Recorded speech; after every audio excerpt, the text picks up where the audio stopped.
Iran మీద అయితే ఇప్పట్లో దాడి చేయము. కొత్తగా దాడి చేసే ప్రసక్తి అయితే లేదు. ప్రస్తుతానికైతే మేము ఇరాన్‌కి మంచి ఆఫరే ఇచ్చాము అని మిత్ర దేశాలకి చెప్పినట్లుగా ఆ దేశ ఆర్థిక మంత్రి స్కాట్ బెసెంట్ ఏమొచ్చేసి ఒక ప్రకటనలో తెలిపాడు. మేము ఇరాన్ మీద అయితే దాడి చెయ్యము.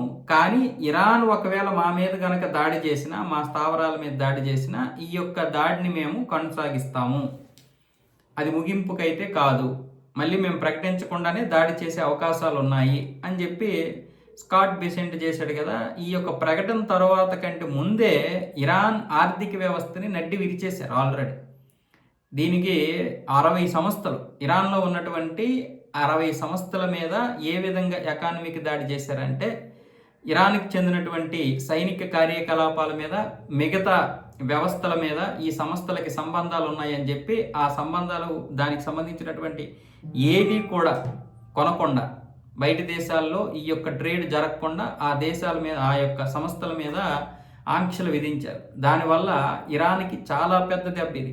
ఇరాన్కి చెందినటువంటి ఏ పెట్రోకెమికల్ బయటికి వెళ్ళదు ఇప్పుడు.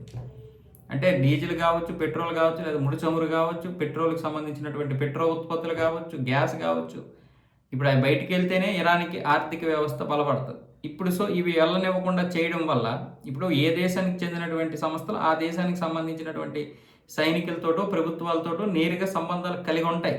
దాన్ని దృష్టిలో పెట్టుకొని వీళ్ళు కావాలనే వాటి మీద ఆంక్షలు విధించారు. అందుకే ఇరాన్ ఏం చేస్తుంది, ఇలాంటి విషయాల్లోనే మాకు చాలా నష్టం కాబట్టి హార్మోజ్ జలసంధి మీద మేము టోల్ విధిస్తాము, మాకు అనుమతులు ఇవ్వండి అని చెప్పి ప్రపంచ దేశాలని కోరుతుంది. ఈ అమెరికానే అన్ని సృష్టిస్తుంటుంది. అమెరికానే మళ్ళీ మేము మీకు పరిష్కారం చూపించామంటుంది. అమెరికానే మళ్ళీ అడ్డుకాలు వేస్తుంది. ఒకవైపు ఏమొచ్చేసి మేము ఇరాన్కి వరాలు ఇచ్చాము. ఒక విధంగా చెప్పాలంటే ఇది వరం లాంటిదే. ఎందుకంటే మేము ఇరాన్ మీద ఎటువంటి దాడి చేయము. దాడి చేయమన్నదే వరము.